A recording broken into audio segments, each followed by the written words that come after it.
If you've watched my iPad buying guides for artists over the last couple years, you'll know I don't endorse buying the newest iPad because some of the old models are still just fine for artists. But this year's iPads are different. Sort of. This is the best part of making art. And Apple just announced a new Apple Pencil Pro that will make this feel a lot more like this. You can use a paintbrush in two different ways. So if you use it flat, like this, you'll make a wide mark. But if you take it on its tip, like this, you'll make a really thin mark.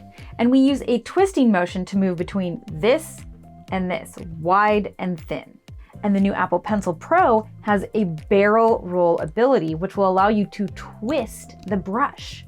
This is the one thing that I have always missed with the Apple Pencil. I was literally bemoaning this to my partner the other week while drawing. So when the Apple Pencil was first introduced, we got that natural feeling, this push and pull and tilt that makes drawing on a digital device feel natural, like actually drawing. And I am really hopeful that the barrel roll is going to make this feel even more like working with traditional tools. And that's not the only thing that this barrel roll can possibly do.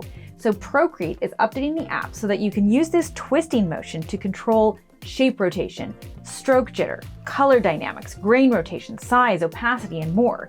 So this is really exciting because you can make different brushes do different things. Like maybe a twisting motion, you can make your mark darker or lighter. Now, Procreate told me this is not going to be a universal change. You're not going to have barrel roll features automatically applied on all of your brushes. You're going to be able to customize it and choose how you want it to interact with your particular brush. So if you have brushes that you like and you don't want to be messed with, you don't need to worry, but they're going to be fine. There's also this new squeeze feature, which I gotta be honest, I'm curious about. My current Apple Pencil has a tap feature. It's a double tap feature that, to be honest, I have switched off. See, I'm always accidentally turning it on and then I'm accidentally switching from my brush to an eraser and I don't even notice that I've erased part of my drawing until much later. However, in the keynote, Procreate demoed this amazing feature where you can squeeze the pencil to select different layers on your canvas. And they actually kind of dimmed the rest of the layers while doing this, so it's even easier to see which layer gets selected. So hopefully that makes it to the final version of this update. There are ways to auto-select layers now, but it's a little bit clunky, and depending on how you set it up, like the way that I do, you gotta use two hands. So this squeeze to select layers would be a feature that I could see myself using all of the time. Now, Procreate says that you'll also be able to use the squeeze to select different colors or pull up the quick menu. And there'll be haptic feedback in the Apple Pencil. So haptic feedback is this little vibration that a device makes when you're using it. So like if you're typing on your phone and you press a letter and the phone kind of like clicks, it kind of vibrates just a little bit to kind of give you the feeling like, oh yeah, I actually hit that button. It's these really subtle things that make using a device like the Apple Pencil feel more natural, feel like working with traditional tools. So I am thrilled about this new Apple Pencil Pro. The annoying part is that the Apple Pencil Pro is only going to be compatible with the new iPads, the new iPad Airs and the new iPad Pros. So you can't use it with your current iPad, which is, of course, a bummer. They say this is because of the way that the Apple Pencil charges. They moved the camera from the portrait side of the iPad to the landscape side, which is great. Thank goodness they've done this.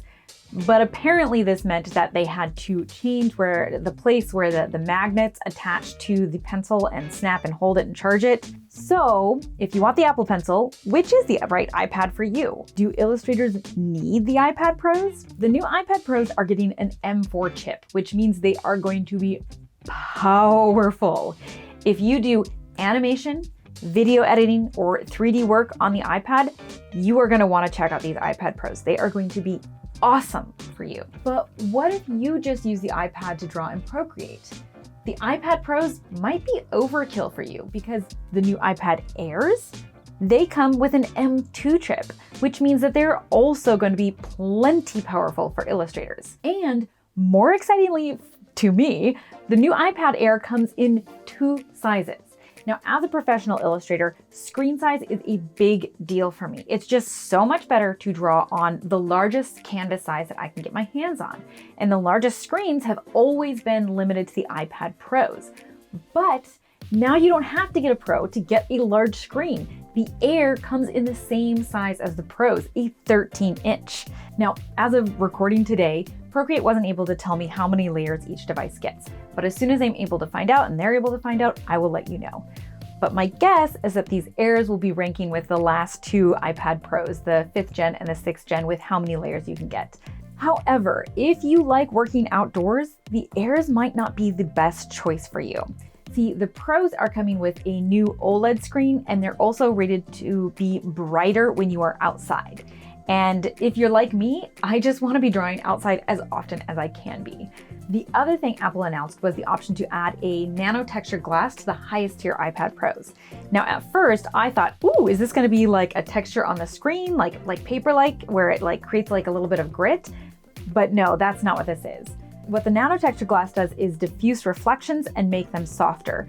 So if you're someone who films your iPad, like me, this screen could prevent the reflections that you get of the bottom of your chin while you're recording tutorials all the time.